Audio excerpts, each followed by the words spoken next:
ನಿಮ್ಮ ಸೈಟಿಂದ ಮಾರ್ಕ್ ಮಾಡಿದ್ರೆ ನೇರವಾಗಿ ಪಶ್ಚಿಮದಿಂದ ಈ ಕಡೆ ದಕ್ಷಿಣ ಆಗ್ನೇಯದ ಕಾರ್ನರ್ವರೆಗೂ ಈ ಸೈಟ್ನ ಈ ಭಾಗದಿಂದ ಈ ಕಡೆಗೆ ನೀವು ವಾಸ ಇರಬೇಕಾಗುತ್ತೆ. ಈ ದಿಕ್ಕಿನಿಂದ ನೀವು ನಿಮ್ಮ ಮನೆಗೆ ನೀವು ಪಾಯ ಹಾಕಿ ನೀವು ವಾಸಕ್ಕೆ ಯೋಗ್ಯವಾಗಿ ಮನೆ ಕಟ್ಕೊಳ್ಬೋದು. ಅದನ್ನು ಬಿಟ್ಟು ನೀವು ಈ ದಿಕ್ಕುಗಳಿಂದ ಮನೆ ಕೆಲಸ ಸ್ಟಾರ್ಟ್ ಮಾಡಿದ್ರೆ ನಿಮ್ಮ ಪಾಯ ಕೆಲಸ ಸ್ಟಾರ್ಟ್ ಆಗೋಷ್ಟೊತ್ಕೋ ಅಥವಾ ಮನೆ ಮುಗಿಯೋಷ್ಟೊತ್ಕೋ ನಿಮಗೆ ಅದು ತುಂಬ ಸಮಸ್ಯೆಗೆ ಕೊಟ್ಟು ನಾನು ಮನೆ ಕೆಲಸನೇ ಇಡಿಸ್ಬಾರ್ದಾಗಿತ್ತು, ಮನೆ ಕೆಲಸ ಇಡಿಸಿ ನಾನು ತಪ್ಪು ಮಾಡಿದೆ.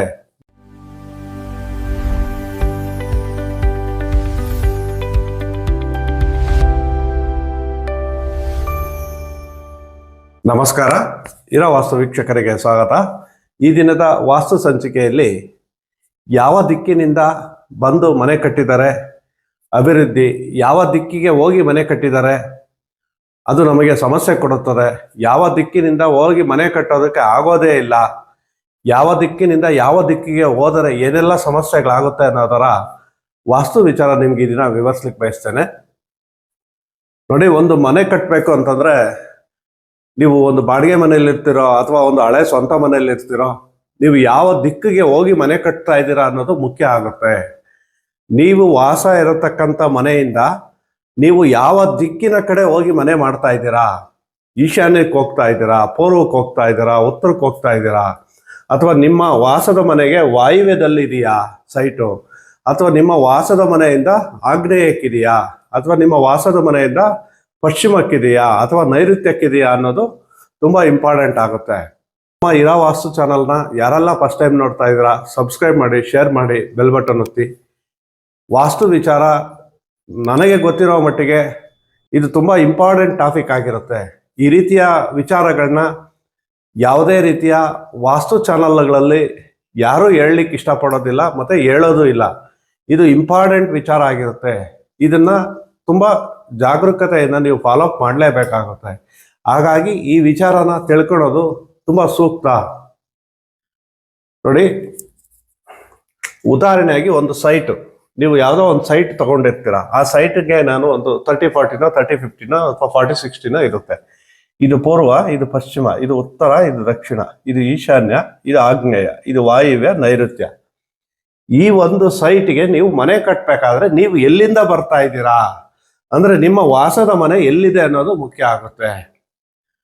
ಸಪೋಸ್ ಇವಾಗ ನೀವು ವಾಸದ ಮನೆಗೆ ಈ ಕಡೆ ಪಶ್ಚಿಮದಲ್ಲಿ ಇದ್ದೀರಾ,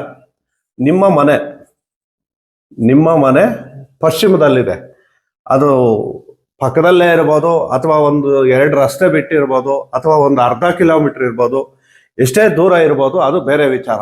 ಆದರೆ ನಿಮ್ಮ ವಾಸದ ಮನೆಯಿಂದ ನಿಮಗೆ ಪೂರ್ವಕ್ಕೆ ನಿಮ್ಮ ಸೈಟ್ ಇದ್ದು ನೀವು ಈ ಮನೆಯಿಂದ ಇಲ್ಲಿಗೆ ಮನೆ ಕಟ್ಟೋದಕ್ಕೆ ಪಾಯ ಹಾಕೋದು ಅಥವಾ ನೀವು ಇದನ್ನ ಕನ್ಸ್ಟ್ರಕ್ಷನ್ ಮಾಡೋದಕ್ಕೆ ಇಡಿದರೆ ನಿಮಗೆ ತುಂಬ ಅಭಿವೃದ್ಧಿ ಕೊಡುತ್ತೆ. ಈ ಸೈಟಲ್ಲಿ ನೀವು ಒಂದು ಒಳ್ಳೆ ಮನೆಗೆ ಮಾಡ್ಕೊಬೋದು. ನಿಮ್ಮ ಕೈಯಲ್ಲಿ ಹಣಕಾಸಿನ ತೊಂದರೆ ಇದ್ರೂ ಈ ಥರದ ಸೈಟ್ ತೆಗೆದುಕೊಂಡು ಏನು ನಿಮ್ಮ ವಾಸದ ಮನೆಯಿಂದ ನೀವು ನಿಮ್ಮ ಸೈಟು ನಿಮಗೆ ಪೂರ್ವಕ್ಕೆ ಇದ್ದು ನೀವು ಈ ಮನೆಯಿಂದ ಪೂರ್ವಕ್ಕೆ ಹೋಗಿ ನೀವು ಪಾಯ ಹಾಕೋದು ಅಥವಾ ಕನ್ಸ್ಟ್ರಕ್ಷನ್ ಸ್ಟಾರ್ಟ್ ಮಾಡಿ ನೀವು ಮನೆ ಕಟ್ಟೋದಕ್ಕೆ ಸ್ಟಾರ್ಟ್ ಮಾಡಿದ್ರೆ ಈ ಮನೆ ನಿಮಗೆ ತುಂಬ ಅಭಿವೃದ್ಧಿ ಕೊಡುತ್ತೆ. ಈ ಮನೆಗೆ ಹೋದ್ಮೇಲೆ ನೀವು ತುಂಬ ಏಳಿಗೆ ಆಗ್ತೀರಾ, ತುಂಬ ಡೆವಲಪ್ ಆಗ್ತೀರಾ. ನೀವು ವಾಸದ ಮನೆ ಪಶ್ಚಿಮದಲ್ಲಿದ್ದು ನೀವು ಬಾಡಿಗೆ ಮನೇಲಿ ಇರ್ತೀರೋ ಸ್ವಂತ ಮನೆಯಲ್ಲಿ ಇರ್ತೀರೋ ಬೇರೆ ವಿಚಾರ. ಆದರೆ ನೀವು ಪಶ್ಚಿಮದಿಂದ ಪೂರ್ವಕ್ಕೆ ನೀವು ವಾಸದ ಮನೆ ಮಾಡೋದಕ್ಕೆ ಬಂದರೆ ನಿಮಗೆ ಅದು ತುಂಬ ಅಭಿವೃದ್ಧಿ ಕೊಡುತ್ತೆ. ಯಾವುದೇ ರೀತಿಯ ಸಮಸ್ಯೆಗಳಾಗೋದಿಲ್ಲ. ನೀವು 1 ಫ್ಲೋರ್ ಮನೆ ಅಂದ್ಕೊಂಡ್ರೆ 2 ಫ್ಲೋರ್ ಆಗುತ್ತೆ. ಅಥವಾ ನೀವು ನನ್ನ ಹತ್ರ ದುಡ್ಡೇ ಇಲ್ಲ ಅಂದ್ಕೊಂಡು ನೀವು ಮನೆ ಕೆಲಸ ಸ್ಟಾರ್ಟ್ ಮಾಡಿದ್ರು ನಿಮಗೆ ದುಡ್ಡಿನ ಸಮಸ್ಯೆ ಬರೋದಿಲ್ಲ. ಅದೇ ರೀತಿ ನೀವು ನಿಮ್ಮ ಸೈಟ್ಗೆ ನೈಋತ್ಯದಲ್ಲಿದ್ದರೆ ನೈಋತ್ಯದಿಂದ ಈಶಾನ್ಯಕ್ಕೆ ನಿಮ್ಮ ಸೈಟ್ ಇದ್ದು ನೀವು ವಾಸಕ್ಕೆ ಹೋಗೋದಾದ್ರೆ ತುಂಬ ಶ್ರೇಷ್ಠ. ನೀವು ದುಡ್ಡಿಲ್ಲ ಅಂದ್ರೂ ಮನೆ ಕಟ್ಬೋದು, ನಿಮಗೆ ಅಭಿವೃದ್ಧಿ ಕೊಡುತ್ತೆ. ನಿಮಗೆ ಎಲ್ಲ ರೀತಿಯ ಡೆವಲಪ್ಮೆಂಟ್ಸ್ನ ಈಶಾನ್ಯಕ್ಕೆ ಹೋಗೋದ್ರಿಂದ ಕೊಡುತ್ತೆ. ಅದೇ ರೀತಿ ನೀವು ದಕ್ಷಿಣದಲ್ಲಿದ್ದೀರಾ, ನೀವು ಉತ್ತರಕ್ಕೆ ನಿಮ್ಮ ಸೈಟ್ ಇದೆ, ಯಾವುದೋ ಒಂದು 2 ರಸ್ತೆ 3 ರಸ್ತೆ ಅಥವಾ ಒಂದು 100 ಅಡಿ 200 ಅಡಿ ಅಥವಾ ಒಂದು ಅರ್ಧ ಕಿಲೋಮೀಟರ್ ಇದೆ ಅಂದ್ಕೊಳ್ಳಿ. ನೀವು ದಕ್ಷಿಣದಿಂದ ಉತ್ತರಕ್ಕೆ ನಿಮ್ಮ ಖಾಲಿ ನಿವೇಶನದಲ್ಲಿ ಮನೆ ಕಟ್ಟಲಿಕ್ಕೆ ನೀವು ಸ್ಟಾರ್ಟ್ ಮಾಡಿದ್ರೆ ನಿಮಗೆ ತುಂಬಾ ಅಭಿವೃದ್ಧಿ ಕೊಡುತ್ತೆ. ನಿಮಗೆ ಹಣಕಾಸಿನ ರೀತಿಯಲ್ಲಿ ಆಗ್ಬೋದು, ನೀವು ಗ್ರೋತ್ ಆಗೋದಕ್ಕೆ ಏನೆಲ್ಲ ಅವಕಾಶಗಳಿರುತ್ತೆ ಅದನ್ನೆಲ್ಲ ನಿಮಗೆ ಅನುಕೂಲ ಮಾಡಿಕೊಡುತ್ತೆ. ಆರ್ಥಿಕವಾಗಿ ಒಡವೆ, ಆಸ್ತಿ, ಅಂತಸ್ತು, ನಿಮಗೆ ಎಲ್ಲ ರೀತಿಯ ನಿಮ್ಮ ಶಕ್ತಿ ಅನುಸಾರ ನಿಮಗೆ ಏನು ಬೇಕೋ ಅದು ನಿಮಗೆ ಸಪೋರ್ಟ್ ಮಾಡುತ್ತೆ. ಅದೇ ರೀತಿ ನೀವು ಆಗ್ನೇಯದಲ್ಲಿದ್ದೀರಾ ನೋಡಿ, ಇದು ದಕ್ಷಿಣದಲ್ಲಿದ್ದೀರಾ, ಇದು ಆಗ್ನೇಯದಲ್ಲಿದ್ದೀರಾ. ಆಗ್ನೇಯದಿಂದ ನೀವು ನಿಮ್ಮ ಸೈಟು ವಾಯುವ್ಯದಲ್ಲಿದ್ದು ನೀವು ಅಲ್ಲಿ ಮನೆ ಕಟ್ಟಲಿಕ್ಕೆ ಸ್ಟಾರ್ಟ್ ಮಾಡಿದ್ರೆ ನಿಮಗೆ ಇದು ಕಿರಿಕಿರಿ ಕೊಡುತ್ತೆ, ಮಾನಸಿಕವಾಗಿ ಟೆನ್ಷನ್ ಕೊಡುತ್ತೆ. ನಿಮ್ಮನ್ನ ಯಾವುದೇ ರೀತಿಯ ವ್ಯವಹಾರನ ಅಲ್ಲಿಗೆ ಲಾಕ್ ಮಾಡುತ್ತೆ. ನೀವು ಆಗ್ನೇಯದಲ್ಲಿದ್ದು ವಾಯುವ್ಯದಲ್ಲಿ ನೀವೇನಾದರೂ ಮನೆ ಕಟ್ಟೋದಕ್ಕೆ ಸ್ಟಾರ್ಟ್ ಮಾಡಿದ್ರೆ, ನೀವು ಏನಾದರೂ ವ್ಯವಹಾರಗಳು ಮಾಡ್ತಾ ಇದ್ರೆ ಆ ವ್ಯವಹಾರಗಳೆಲ್ಲ ಸಮಸ್ಯೆಗಳು ಸಿಕ್ಕಾಕೊಳ್ಳುತ್ತೆ. ಹಣಕಾಸಿನ ಮುಗ್ಗಟ್ಟು ನಿಮಗೆ ಸ್ಟಾರ್ಟ್ ಆಗುತ್ತೆ. ನೀವು ಮನೆ ಕಟ್ಟೋದಕ್ಕೆ ತುಂಬಾ ಡಿಲೇ ಆಗುತ್ತೆ. ನಿಮ್ಮ ಮರ್ಯಾದೆ, ನಿಮ್ಮ ಗೌರವನ ಕಳೆಯುತ್ತೆ. ನೀವು ಆಗ್ನೇಯದಲ್ಲಿ ಇದ್ಕೊಂಡು ನೀವು ವಾಯುದಲ್ಲಿ ಏನಾದರೂ ಮನೆ ಕೆಲಸ ಸ್ಟಾರ್ಟ್ ಮಾಡಿದ್ರೆ ನಿಮಗೆ ಇನ್ಕಮ್ ಟ್ಯಾಕ್ಸ್ ರೈಡ್ ಆಗೋದು, ಮನೆಯ ಹೆಣ್ಣು ಮಕ್ಕಳು ಲವ್ ಮ್ಯಾರೇಜ್ಗಳಾಗೋದು, ಮನೆಯ ಮಕ್ಕಳು ದಾರಿ ತಪ್ಪೋದು, ನಿಮಗೆ ಗೌರವ ಕಳಿಯೋ ಅಂತ ಕೆಲಸ ನೀವು ಆಗ್ನೇಯದಲ್ಲಿದ್ದರೆ. ವಾಯುದಲ್ಲಿ ಏನಾದರೂ ನೀವು ಮನೆ ಕಟ್ಟೋದಕ್ಕೆ ಸ್ಟಾರ್ಟ್ ಮಾಡಿದ್ರೆ ನಿಮಗೆ ವಾಯುವ್ಯಕ್ಕೆ ಹೋಗೋದ್ರಿಂದ ನೀವು ಅಲ್ಲಿ ಸಮಸ್ಯೆಗಳು ಸಿಕ್ಕಾಕೊಳ್ತೀರಾ. ನಿಮ್ಮ ಗೌರವನ ಕಳೆಯುತ್ತೆ, ನಿಮ್ಮ ಆರ್ಥಿಕ ಮಟ್ಟನ ಕುಸಿಯೋ ರೀತಿ ಮಾಡುತ್ತೆ, ನಿಮ್ಮ ವ್ಯವಹಾರಗಳನ್ನೆಲ್ಲ ನೀವು ಕೆಡಿಸ್ಬಿಡುತ್ತೆ, ಸ್ಟ್ರಕ್ ಆಗುತ್ತೆ. ನೀವು ಏನಾದರೂ ಬೆಳೆಯೋದಕ್ಕೆ, ನೀವು ಗ್ರೋತ್ ಆಗೋದಕ್ಕೆ ಏನೇ ವ್ಯವಹಾರ ಮಾಡ್ತಿದ್ರು ಅದನ್ನ ಕುಂಠಿತ ಮಾಡುತ್ತೆ. ಅದೇ ರೀತಿ ನೀವೇನಾದರೂ ಪೂರ್ವದಲ್ಲಿ ವಾಸ ಇದ್ದು ನೀವು ಪಶ್ಚಿಮಕ್ಕೆ ಮನೆ ಕಟ್ಟೋದಕ್ಕೆ ಸ್ಟಾರ್ಟ್ ಮಾಡಿದ್ರೆ ನಿಮ್ಮ ಮನೆಗೆ ಅಲ್ಲಿ ಗಂಡು ಮಕ್ಕಳು ಮನೆ ಬಿಟ್ಟು ಹೋಗ್ತಾರೆ. ನೀವು ಪಶ್ಚಿಮಕ್ಕೆ ಮನೆ ಕೆಲಸ ಸ್ಟಾರ್ಟ್ ಮಾಡಿದ್ರೆ ಮನೆಯ ಮಕ್ಕಳು ಆಕ್ಸಿಡೆಂಟ್ಗಳಾಗೋದು, ನಿಮ್ಮ ಮಾತು ಕೇಳದೆ ಹಠಮಾರಿತನ ಮಾಡೋದು, ನೀವು ಪೂರ್ವದಿಂದ ಪಶ್ಚಿಮಕ್ಕೆ ಪಾಯ ಹಾಕದ ಇದ್ದಂಗೆನೆ ತಂದೆಗೂ ಮಕ್ಕಳಿಗೂ ಬರೋದಿಲ್ಲ. ತಂದೆ ಮಕ್ಕಳು ಗಲಾಟೆ ಮಾಡ್ಕೊಳೋದು, ಮನೆಯಲ್ಲಿ ನೆಮ್ಮದಿ ಹಾಳು ಮಾಡ್ಕೊಂಡು ಮನೆ ಬಿಟ್ಟು ಹೊರಗಡೆ ಹೋಗ್ತಾರೆ. ಮತ್ತೆ ಮನೆಯ ಗಂಡು ಮಕ್ಕಳನ್ನ ಅಭಿವೃದ್ಧಿ ಆಗೋದಕ್ಕೆ ಬಿಡೋದಿಲ್ಲ. ಮನೆಯ ಯಜಮಾನ ಮನೆಯ ಮಕ್ಕಳಿಗೆ ತುಂಬಾ ಸಮಸ್ಯೆಗೆ ಕೊಡುತ್ತೆ. ಮನೆಯ ಗಂಡು ಮಕ್ಕಳನ್ನಂತೂ ಅದು ನಿಮಗೆ ತುಂಬಾ ಪ್ರಾಬ್ಲಮ್ಸ್ ಕೊಡೋದಕ್ಕೆ ಸ್ಟಾರ್ಟ್ ಮಾಡುತ್ತೆ. ಹಾಗಾಗಿ ನೀವು ವಾಸದ ಮನೆಯಿಂದ ಪಶ್ಚಿಮಕ್ಕೆ ಮನೆ ಕೆಲಸ ಸ್ಟಾರ್ಟ್ ಮಾಡಬೇಡಿ, ಆಗ್ನೇಯಕ್ಕೂ ಸ್ಟಾರ್ಟ್ ಮಾಡಬೇಡಿ. ಅದೇ ರೀತಿ ನೀವು ಈಶಾನ್ಯದಲ್ಲಿದ್ದೀರಾ, ನೈಋತ್ಯಕ್ಕೆ ಮನೆ ಕೆಲಸ ಸ್ಟಾರ್ಟ್ ಮಾಡ್ತೀರಿ ಅಂದ್ರೆ ನೀವು ಕೆಲಸ ಸ್ಟಾರ್ಟ್ ಮಾಡಬೇಕು ಅಂತ ನೀವು ಪ್ರಯತ್ನ ಪಟ್ಟಾಗೆಲ್ಲ ಡಿಲೇ ಆಗ್ತಾ ಇರುತ್ತೆ. ಈಶಾನ್ಯದಿಂದ ನೈಋತ್ಯಕ್ಕೆ ಮನೆ ಕೆಲಸ ಸ್ಟಾರ್ಟ್ ಮಾಡಬಾರ್ದು. ಪೂರ್ವದಿಂದ ಪಶ್ಚಿಮಕ್ಕೆ ಕೆಲಸ ಸ್ಟಾರ್ಟ್ ಮಾಡಿದ್ರು ನೀವು ಪಾಯ ಹಾಕಿದ್ರು ನಿಮ್ಮ ಕೈಲಿ ಮನೆ ಕಟ್ಟೋದಕ್ಕೆ ಆಗೋದಿಲ್ಲ. ಈಶಾನ್ಯದಿಂದಲೂ ಅದೇ ರೀತಿ ನೀವು ಮನೆ ಪಾಯ ಹಾಕಿ ರೆಡಿ ಮಾಡಿದ್ರು ನೀವು ಮನೆ ಕಟ್ಟೋದಕ್ಕೆ ಬಿಡೋದಿಲ್ಲ. ತುಂಬಾ ದಿನಗಳು, ವರ್ಷ, 2 ವರ್ಷ, 3 ವರ್ಷ, 5 ವರ್ಷ ನಿಮಗೆ ತುಂಬಾ ಸಮಸ್ಯೆಗಳನ್ನ ಕೊಟ್ಟು ಮನೆ ಕಟ್ಟೋದಕ್ಕೆ ಆಗದೆ ಇರೋ ರೀತಿ ನಿಮ್ಮ ಸಂಸಾರಿಕ ಜೀವನಗಳನ್ನ ಹಾಳು ಮಾಡುತ್ತೆ.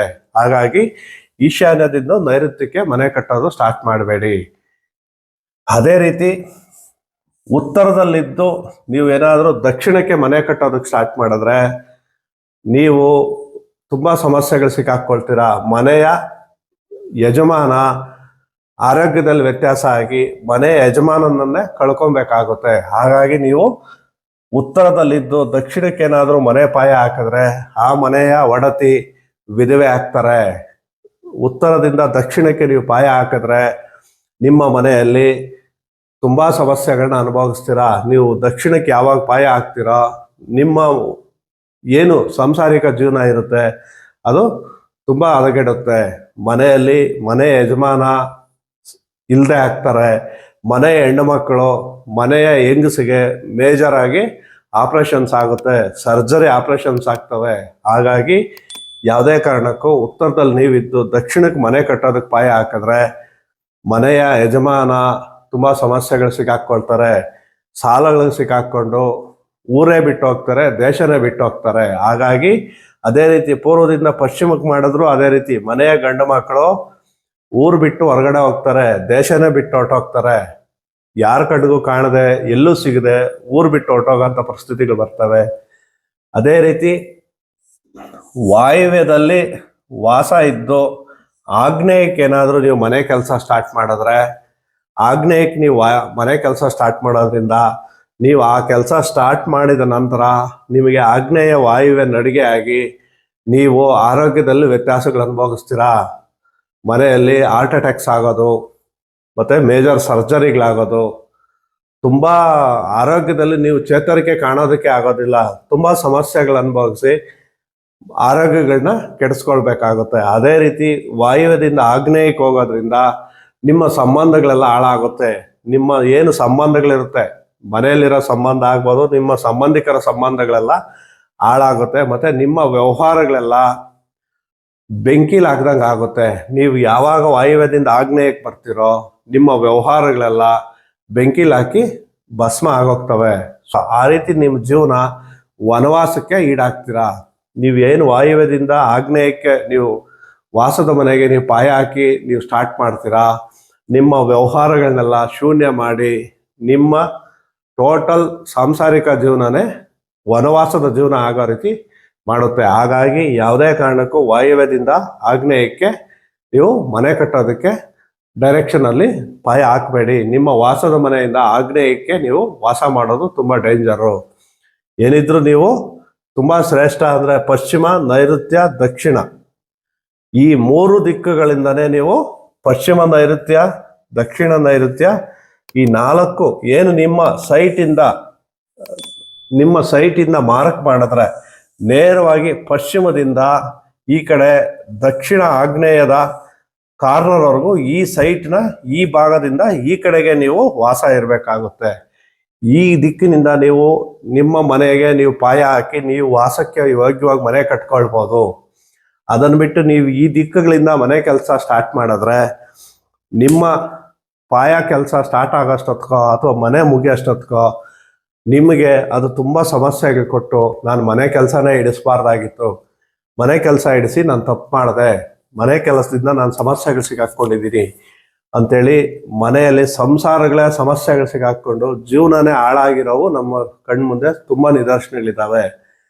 ಈ ರೀತಿಯ ಯಾವ ದಿಕ್ಕಿಂದ ಯಾವ ದಿಕ್ಕಿಗೆ ಹೋಗ್ಬೇಕು ಅನ್ನೋದು ತುಂಬ ಇಂಪಾರ್ಟೆಂಟ್ ಆಗುತ್ತೆ. ಹಾಗಾಗಿ ಈ ಥರದ ನಿದರ್ಶನಗಳು ನಾವು ತುಂಬ ರಿಸರ್ಚ್ ಮಾಡಿದ್ದೀವಿ. ನನ್ನ 23-24 ವರ್ಷದಲ್ಲಿ ಯಾವ ದಿಕ್ಕಿನಿಂದ ಹೋದ್ರೆ ಏನಾಗುತ್ತೆ, ಯಾವ ದಿಕ್ಕಿನಿಂದ ಯಾವ ದಿಕ್ಕಿಗೆ ಹೋಗಬಾರ್ದು, ಏನೆಲ್ಲ ಸಮಸ್ಯೆಗಳಾಗುತ್ತೆ ಅಂತೇಳಿ ನಾನು ತುಂಬ ಅನುಭವಗಳು ತೆಗೆದುಕೊಂಡು ನಿಮಗೆ ನಾನು ಈ ದಿನ ಹೇಳಲಿಕ್ಕೆ ಬಯಸ್ತಾ ಇದ್ದೇನೆ. ಯಾವುದೇ ಕಾರಣಕ್ಕೂ ಮನೆ ಕಟ್ಟಬೇಕಾದ್ರೆ ನೀವು ಯಾವ ದಿಕ್ಕಿಗೆ ಮನೆ ಕಟ್ಟೋದಕ್ಕೆ ಹೋಗ್ತಾ ಇದ್ದೀರಾ, ಯಾವ ದಿಕ್ಕಿಂದ ನೀವು ವಾಸದ ಮನೆ ಮಾಡ್ತಾ ಇದ್ದೀರಾ ಅನ್ನೋದು ತುಂಬ ಇಂಪಾರ್ಟೆಂಟ್ ಆಗುತ್ತೆ. ಹಾಗಾಗಿ ಈ ಥರದ ವಾಸ್ತು ಸಲಹೆಗಳನ್ನ ಜಾಗರೂಕತೆಯಿಂದ ಪಾಲನೆ ಮಾಡಿಕೊಂಡು ನೀವು ವಾಸ್ತು ಪ್ರಕಾರ ಮನೆ ಮಾಡಿದ್ದೆ ಆದರೆ ನಿಮಗೆ ಅದು ಆರ್ಥಿಕ ಅಭಿವೃದ್ಧಿ, ಆರೋಗ್ಯವಾಗಿ ಮತ್ತು ನಿಮಗೆ ಒಂದು ಒಳ್ಳೆಯ ರೀತಿಯ ಜೀವನ ಕೊಡೋದಕ್ಕೆ ಸಹಕಾರ ಆಗುತ್ತೆ. ನೀವು ಅದೇ ವಿರುದ್ಧ ದಿಕ್ಕುಗಳಿಂದ ನೀವು ಮನೆ ಕೆಲಸ ಸ್ಟಾರ್ಟ್ ಮಾಡಿದ್ರೆ ನಿಮ್ಮ ಮನೆ ಕೆಲಸ ಸ್ಟಾರ್ಟ್ ಮಾಡಿ ನೀವು ಕೆಲಸ ಪೂರೈಸೋಕ್ಕೆ ಆಗೋದಿಲ್ಲ. ಮನೆಯಲ್ಲೆಲ್ಲ ಒಂದು ರೀತಿಯ ಈ ಭಯದ ವಾತಾವರಣ, ಏನೋ ಕಳ್ಕೊಂಡಿರೋ ರೀತಿ, ಮತ್ತು ಆ ಕಟ್ಟೋದಕ್ಕೆ ಸ್ಟಾರ್ಟ್ ಮಾಡಿ ಅರ್ಧಂಬರ್ಧ ಆಗಿ ಇಟಿಕೆಗಳೆಲ್ಲ ಅಲ್ಲೇ ಕರಗೋಗ್ತಾ ಇರುತ್ತೆ, ಬಾಗಿಲುಗಳೆಲ್ಲ ಅಲ್ಲೇ ಗೆದ್ಲಿಡ್ದು ಹೋಗ್ತಾ ಇರ್ತವೆ, ಆ ಮನೆ ಒಂದು ಬೂತು ಬಂಗಲೆ ಆಗೋಗುತ್ತೆ. ಹಾಗಾಗಿ ನೀವು ಯಾವ ದಿಕ್ಕಿನಿಂದ ಹೋಗ್ತಾ ಇದ್ದೀರಾ ಅನ್ನೋದು ತುಂಬ ಇಂಪಾರ್ಟೆಂಟ್ ಆಗಿ ಅದು ನಿಮಗೆ ವರ್ಕ್ ಮಾಡುತ್ತೆ. ನೀವೇನಾದರೂ ವಿರುದ್ಧ ದಿಕ್ಕುಗಳಲ್ಲಿ ಹೋಗಿ ಮನೆ ಕಟ್ಟೋದಕ್ಕೆ ಹೋದರೆ ಅದು ನಿಮಗೆ ಯಾವ ದಿಕ್ಕಿನಿಂದ ಏನು ಸಮಸ್ಯೆ ಕೊಡಬೇಕೋ ಆ ದಿಕ್ಕಿನಿಂದ ಆ ಸಮಸ್ಯೆಗಳನ್ನ 100ಗೆ 200% ನಿಮಗೆ ಆ ಸಮಸ್ಯೆ ಕೊಟ್ಟೇ ಕೊಡುತ್ತೆ. ಅದರಿಂದ ಯಾವುದೇ ಕಾರಣಕ್ಕೂ ತಪ್ಪಿಸ್ಕೊಳೋದಕ್ಕಾಗೋದೇ ಇಲ್ಲ. ಹಾಗಾಗಿ ನೀವು ಸಾಧ್ಯವಾದಷ್ಟು ಒಳ್ಳೆ ದಿಕ್ಕುಗಳಿಂದ ಮನೆ ಕಟ್ಟೋದಕ್ಕೆ ಪ್ರಯತ್ನ ಮಾಡಿ. ಅದನ್ನು ಬಿಟ್ಟು ಕೆಲವೊಂದು ದಿಕ್ಕುಗಳಿಂದ ಒಂದು ಸಣ್ಣ ಪುಟ್ಟ ರೆಮಿಡಿ ಮಾಡ್ಕೊಳ್ಬೋದಾಗುತ್ತೆ. ಆದರೆ ಅದನ್ನು ಜಾಗಗಳು ನೋಡಿದಾಗ ಮಾತ್ರ ಅದು ನಮಗೆ ಹೇಳಲಿಕ್ಕೆ ಸಾಧ್ಯ. ಹಾಗಾಗಿ ಆದಷ್ಟು ನಾನು ಹೇಳಿರತಕ್ಕಂಥ ಕೆಟ್ಟ ದಿಕ್ಕುಗಳಿಂದ ಯಾವುದೇ ಕಾರಣಕ್ಕೂ ನೀವು ಮನೆ ಕಟ್ಟೋದಕ್ಕೆ ಪ್ರಯತ್ನ ಮಾಡಬೇಡಿ. ಯಾವುದು ಒಳ್ಳೆಯದೋ ಆ ದಿಕ್ಕುಗಳಿಂದ ನೀವು ಮನೆ ಕಟ್ಟೋದಕ್ಕೆ ಪ್ರಯತ್ನ ಮಾಡಿ. ನಮ್ಮದು ಸ್ವಂತ ಮನೆ ಈ ಕಡೆ ಇದೆ, ನಾವು ಮಾಡೋದಕ್ಕಾಗಲ್ಲ ಅಂದರೆ ನೀವು ಬಾಡಿಗೆ ಮನೆಗಾಗಲಿ, ಒಂದು 6 ತಿಂಗಳು, 1 ವರ್ಷ, 2 ವರ್ಷಕ್ಕೆ ಯಾವುದಾದ್ರೂ ಬಾಡಿಗೆ ಮನೆಗಾಗಲಿ ಪಶ್ಚಿಮಕ್ಕೆ, ನೈಋತ್ಯಕ್ಕೆ, ದಕ್ಷಿಣಕ್ಕೆ ನೀವು ವಾಸ ಹೋಗಿ ಅಲ್ಲಿಂದ ನಿಮ್ಮ ಮನೆಯನ್ನು ಕಟ್ಟೋದಕ್ಕೆ ಸ್ಟಾರ್ಟ್ ಮಾಡಿ. ನಿಮಗೆ ಅದು ವಾಸ್ತುವಿನ ರೀತಿ ಶ್ರೇಷ್ಠ, ನಿಮ್ಮ ಅಭಿವೃದ್ಧಿಗೆ ಅದು ಒಂದು ಸಹಕಾರ ಆಗುತ್ತೆ ಅಂತಲೇ ಹೇಳ್ಬೋದು. ನೀವು ಮನೆ ಕಟ್ಟಿದ್ಮೇಲೆ ನಾನು ಚೆನ್ನಾಗಿ ಆಗಬೇಕು ಅನ್ನೋ ಆಸೆ ಇಟ್ಕೊಂಡಿರ್ತೀರಾ, ಅದೆಲ್ಲ ಆಗ್ಬೇಕಂದ್ರೆ ನೀವು ಬರತಕ್ಕಂಥ ದಿಕ್ಕು ನಿಮಗೆ ತುಂಬ ಇಂಪಾರ್ಟೆಂಟ್ ಆಗಿರುತ್ತೆ. ಹಾಗಾಗಿ ಯಾವ ದಿಕ್ಕಿನಿಂದ ವಾಸ ಬಂದರೆ ಏನೆಲ್ಲ ಸಮಸ್ಯೆಗಳಾಗುತ್ತೆ, ಯಾವ ದಿಕ್ಕಿನಿಂದ ಮನೆಗೆ ಪಾಯ ಹಾಕ್ಬೇಕು ಅನ್ನೋದು ತುಂಬ ಮುಖ್ಯ ಆಗಿರುತ್ತೆ. ಈ ದಿನದ ಈ ವಾಸ್ತು ಸಂಚಿಕೆ ನಿಮಗೆ ಇಷ್ಟ ಆಗಿದೆ ಅಂತ ಭಾವಿಸ್ತಾ, ನಮ್ಮ ಇರಾ ವಾಸ್ತು ಚಾನಲ್ನ ಯಾರೆಲ್ಲ ಫಸ್ಟ್ ಟೈಮ್ ನೋಡ್ತಾ ಇದ್ದೀರಾ ಸಬ್ಸ್ಕ್ರೈಬ್ ಮಾಡಿ, ಶೇರ್ ಮಾಡಿ, ಬೆಲ್ ಬಟನ್ ಒತ್ತಿ. ಮುಂದಿನ ದಿನಗಳಲ್ಲಿ ಇದೇ ರೀತಿಯ ಒಳ್ಳೊಳ್ಳೆ ವಾಸ್ತು ವಿಚಾರಗಳೊಂದಿಗೆ ಸಿಗೋಣ ಅಂತ ಹೇಳ್ತಾ ಈ ದಿನದ ಸಂಚಿಕೆಯನ್ನು ಮುಗಿಸ್ತಾ ಇದ್ದೇನೆ. ನಮಸ್ಕಾರ.